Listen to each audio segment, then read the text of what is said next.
दोस्तों नमस्कार, मैं आपका दोस्त सुनील गोस्वामी एडवोकेट एक बार फिर से आपके साथ में हाजिर हूँ कुछ बातचीत को लेकर। टाइटल से आपको पता लग गया होगा कि पति जो है अपने खर्चे से, मेंटेनेंस से कैसे बच सकता है या कम से कम खर्चा जो है वो कैसे उसका बंधे।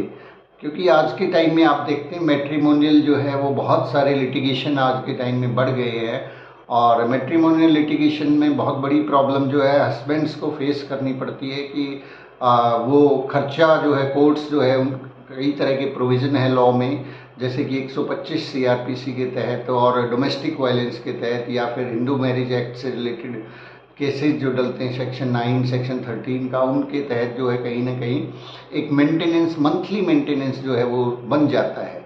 वैसे तो देखिए इस लीगल प्रोविज़न जो है वहाँ पे केवल 3 ही ऑप्शन हैं जहाँ पे पति जो है खर्चा देने से बच सकता है। पहली पोजीशन तो ये है कि वाइफ जो है 125 के अंदर ये दिया हुआ है कि वाइफ अडल्ट्री में रह रही हो। अगर आप अडल्ट्री साबित कर पाते हैं, कोई सबूत है, तो अडल्ट्री के अंदर जो है वो खर्चा नहीं ले सकती है। नंबर 2, वो अपनी मर्जी से घर छोड़ के, मैट्रिमोनियल होम को छोड़ के अगर चली गई हो तो भी वो खर्चा नहीं ले सकती, यानी कि आप रखना चाहते हैं और फिर पत्नी फिर भी अलग रहना चाहती है। नंबर 3 पोजीशन ये है कि पत्नी और पत्नी दोनों जो है आपसी सहमति से अलग अलग रह रहे हों और कोई खर्चा क्लेम सहमति से, मतलब इच्छा से। तो 3 कंडीशंस ही हैं, लेकिन इसके अलावा भी कई सारे ऐसे टिप्स हैं, ऐसे पॉइंट्स हैं जो अगर हस्बैंड्स जो है ध्यान में रखते हैं तो उनको खर्चा या तो नहीं देना पड़ेगा या कम देना पड़ेगा। तो मैं अपनी बातचीत को आगे बढ़ाऊं उससे पहले रिक्वेस्ट करना चाहूँगा कि आप चैनल को सब्सक्राइब कीजिए, बेल आइकॉन दबाएं और लाइक कीजिए ताकि और लोगों तक भी आगे इस बातचीत को शेयर किया जा सके, ताकि बहुत से लोगों की लीगल प्रॉब्लम्स सॉल्व हो सके।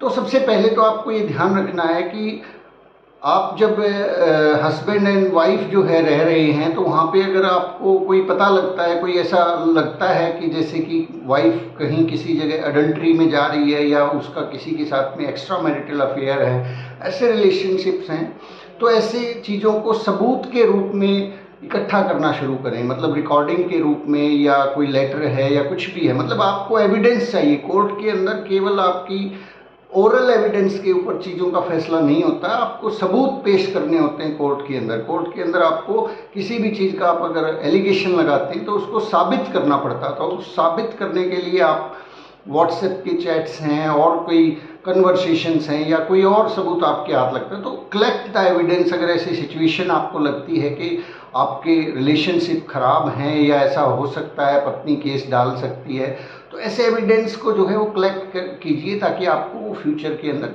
काम आए।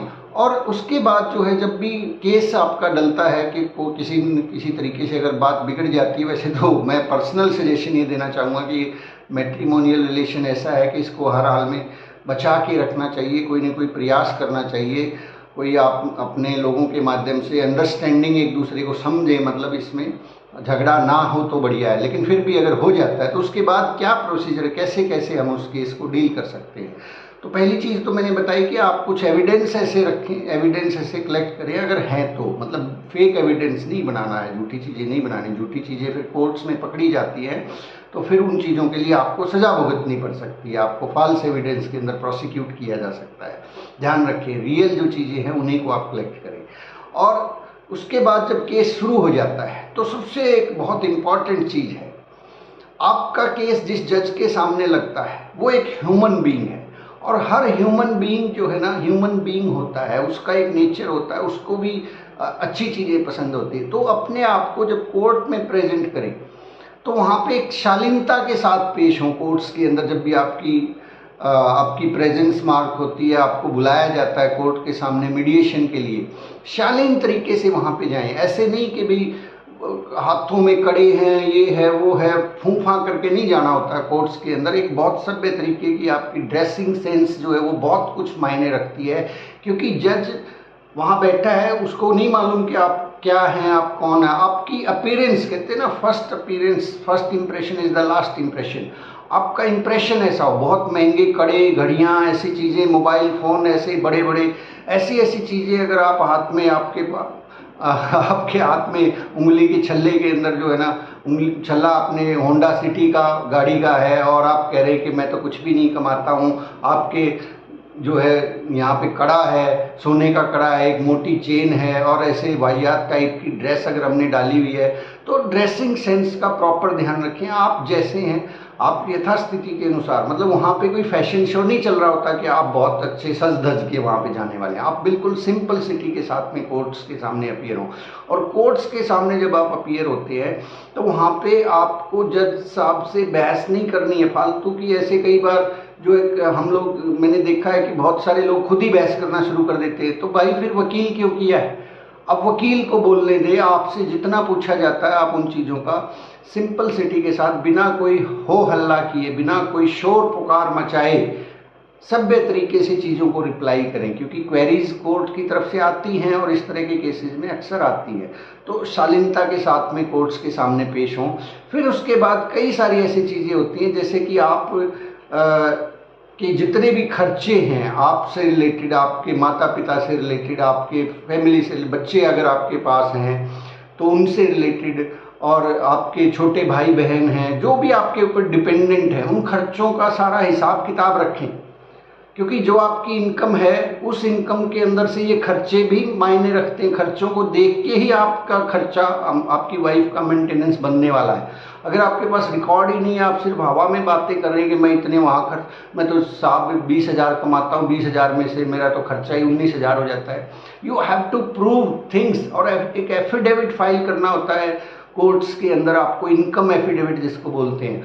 आप उस इनकम एफिडेविट के अंदर आप चीज़ों को सीक्वेंस वाइज लिखें कि भी मेरा ये इतने अमाउंट का लोन है, आपने कोई हाउस लोन लिया हुआ है वो लिखें उसके अंदर, आपने कोई और किसी तरह का पर्सनल लोन लिया वो लिखें, आपके पेरेंट्स जो है उनका क्या आप में खर्चा देते हैं, वो बूढ़े बुजुर्ग हैं तो उनकी दवाइयों के खर्चे हैं, बिल्स हैं, ये सारी चीज़ें आप उसके अंदर लिखें कि मेरा ये ऐसे ऐसे इतना खर्चा होता है।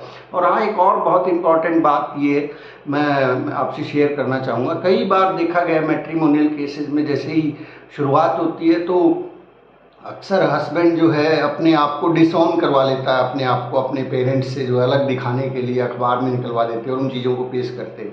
ये बहुत ट्रिकी क्वेश्चन है, ट्रिकी चीज़ है। यहाँ पे आपको डिसऑन करना है या नहीं करना है, होना है या नहीं होना है, ये सिचुएशन के ऊपर डिपेंड करता है। कई बार जैसे कि मान लीजिए आपके पेरेंट्स अच्छा खासा कमाते हैं, वो जॉब में हैं या उनके पास अच्छा इनकम का सोर्स है, उस सूरत में डिसऑन काम कर सकता है। लेकिन अगर आपके पेरेंट्स आपके ऊपर डिपेंड हैं, उनका खर्चा भी आप चलाते हैं, आप पूरे घर को संभालते हैं, वो बुजुर्ग है, लाचार है, अब उस सूरत में अगर आप डिसऑन होगे तो आपको क्या फ़ायदा होगा? जबकि आप दिखा सकते थे या बता सकते थे कोर्ट को कि ये बुजुर्ग हैं, कुछ नहीं कमाते, मेरे ऊपर ऑलरेडी मेरी छोटी बहन है, मेरा भाई है, मेरे पेरेंट्स हैं, इनको इनका सारा का सारा मुझे करना होता है। तो डिसऑन करना भी अपने आप में कई बार जो है वो कहते हैं दो-धारी तलवार साबित हो जाती है हस्बैंड के लिए। तो उसको ध्यान से सोच समझ के अपने वकील की राय लेके सर्कमस्टेंसेस के अकॉर्डिंगली जो है आप डिसऑन करें। उसके बाद कई तरह की आपकी, जैसे कि आपने कोई पॉलिसी करवा रखी है उस खर्चे का, वो भी आपका खर्चा है, उसके अंदर आप पॉलिसी का जिक्र करें कि मेरा इतना LIC का पॉलिसी है, ये है, उसके अंदर इतना खर्चा जाता है। और आपके पास जो भी चीज़ों का लेन देन आप करते हैं, आप घरेलू खर्चा, वो सारा का सारा अगर आप ऑनलाइन करेंगे ज़्यादा बेटर होगा, क्योंकि ऑनलाइन से प्रूव करना थोड़ा आसान होता है। और एक और इम्पॉर्टेंट बात ये है कि अपने अकाउंट के अंदर जो है ना बहुत ज़्यादा पैसा नहीं रखना होता, क्योंकि अकाउंट के अंदर अगर आपकी बहुत सारी FD पड़ी हुई हैं, बहुत सारे पैसे पड़े हुए हैं, तो automatically that can be called for, और उन चीज़ों के माध्यम से आपकी इनकम प्रूव बिल्कुल होगी। और अगर इनकम प्रूव जो हो जाती है तो उस इनकम के हिसाब से आपको खर्चा देना पड़ेगा। इसके बाद कुछ चीज़ें ऐसी होती हैं कि जैसे आप वाइफ को कैसे प्रूव कर सकते हैं। आप वाइफ को अगर ये साबित कर देते हैं कि भाई वो अपनी मर्जी से गई है, आप घर बसाना चाहते हैं, लेकिन घर बसाने की आपकी नीयत कैसे साबित होगी? आपको सेक्शन 9 का केस डालना पड़ेगा कि आपकी मंशा है कि नहीं है, आप कुछ गए हैं कि नहीं है उसको लेने के लिए, वो कैसे गई है, कब गई है, क्यों गई है, वो सारी चीज़ें आपको अपने वकील साहब को बतानी है कि भाई ये चीज़ें हैं जिस वजह से वो गई है। अडल्ट्री के अगर आपके पास कोई सबूत है, कोई ऐसी चैट है, व्हाट्सएप है, या कुछ ऐसे आपके पास डॉक्यूमेंट्स हैं, मतलब कुछ भी हो, थोड़ा बहुत ऐसा हो कि भी जो कोर्ट के अंदर प्रूव किया जा सके, तो वो चीज़ें आप शेयर कर सकते हैं। और एक और ख़ास बात, आपकी वाइफ अगर कमाती है, पैसे खुद कमाती है, वो जॉब में है, तो वो चीज़ आप उसको कोर्ट के अंदर प्रोड्यूस कर सकते हैं। वो जॉब में थी, पहले करती थी जॉब, लेकिन अब वो अपने घर जाने के बाद उसने छोड़ दी है, तो आप उसका बताएं कि वो इतने एजुकेटेड है और इससे पहले यहाँ पे वो जॉब करती थी, यहाँ से इतना उसका इनकम था, वो इनकम सोर्स आप बताएंगे तो वो चीज़ आप कोर्ट को हेल्प करेगी आपका खर्चा बांधने में कि क्या वो अगर खुद कमा सकती है तो कमा क्यों नहीं रही है। इसके साथ साथ दादा लाइक प्रॉपर्टीज़ होती है कई सारी लेडीज़ के नाम, भाई उनको अपने फैमिली से जो है ना, अपने घर से प्रॉपर्टीज़ मिलती हैं जिसके अंदर उसका शेयर भी होता है। वो शेयर आप साबित कर सकते हैं कि भी देखो इसके पास इतनी सारी प्रॉपर्टीज़ ऑलरेडी है, ये इसके अंदर शेयर है। और कई बार ऐसा देखा गया है कि लेडीज़, लड़कियां अपनी प्रॉपर्टी को दान कर देती है, अपने भाइयों को दान कर देती है, अपने पिता को, अपनी माता को दान कर देती है। तो आप कोर्ट को ये बताएं कि देखिए ये वैसे तो इतनी ज़्यादा दानवीर हैं कि इसने अपनी प्रॉपर्टी जो लाखों की थी वो दान कर दी और खर्चा मुझसे मांग रही हैं। तो ये सारी की सारी सिचुएशन, सारी की सारी जो है आप अपनी जो स्टोरी है वो बिल्कुल डिटेल वाइज और बिल्कुल स्पेसिफिक तरीके से अगर दर्शाते हैं तो उस सूरत में आपका जो खर्चा है वो या तो नहीं बनेगा या मिनिमम टू मिनिमम आएगा, क्योंकि courts are always bound by the evidence. वो आपको सिर्फ ओरली और आपकी इन चीज़ों से नहीं कोई ज़्यादा फर्क पड़ता है कि आप कहें कि मैं कुछ भी नहीं कमाता हूँ, मैं तो बिल्कुल बेरोज़गार हूँ। इस बेरोज़गार होने से फ़र्क नहीं पड़ता, प्रोविज़न इज़ प्रोविज़न। वहाँ अगर आप नहीं कमाते तो भी आपको एज ए अनस्किल्ड लेबर तो ट्रीट किया ही जाएगा, और अगर आप पढ़े लिखे स्किल्ड के अंदर आप जाने वाले हैं तो ये सारी चीज़ें बिल्कुल ध्यान से अपनी स्थितियों को देखते हुए अपने वकील साहब से डिस्कस करें। और उसके साथ साथ अपने जो एफिडेविट है उस एफिडेविट के अंदर जो है बहुत ज़्यादा शो ऑफ करने की ज़रूरत नहीं है। अपने आप को भी सिंपलिसिटी से जो जो आपके पास रियल चीज़ें हैं वो आप प्रोड्यूस करें, वो आप मेंशन करें। उसके अंदर लाइबिलिटीज़ को जरूर चेक करें, और वो जितनी भी लाइबिलिटीज़ डिपेंडेंसी आपके ऊपर है उन डिपेंडेंसी और लाइबिलिटीज़ को सीक्वेंस वाइज जो है और ऑनलाइन तरीके से आप पेमेंट करें, ताकि ऑनलाइन का आप डिटेल्स कोर्ट में दे सकते हैं। बच्चों की स्कूल की फ़ीस है और कपड़े आप खरीदते हैं तो वो ऑनलाइन पेमेंट करें। बच्चों के कपड़े हैं, पेरेंट्स के हैं, कोई और लोन एक्सेट्रा आपका चल रहा है, वो सारी चीज़ें आपको एविडेंस के रूप में जो है प्रोड्यूस करनी होंगी कोर्ट में। तो माय डियर फ्रेंड्स, आज की बातचीत को हम लोग यहीं पे समाप्त करते हैं। और आपको बात अच्छी लगती है तो इसको लाइक कीजिए, शेयर कीजिए अपने दोस्तों के साथ में, ताकि और भी लोग जो हैं, जो बेचारे दुखिया हैं हस्बैंड लोग, उन लोगों को कुछ हेल्प हो सके, और मेरे वकील भाइयों को भी अपने केसेस को लड़ने के अंदर जो है कुछ आसानी हो सके। बहुत बहुत शुक्रिया, धन्यवाद, थैंक यू।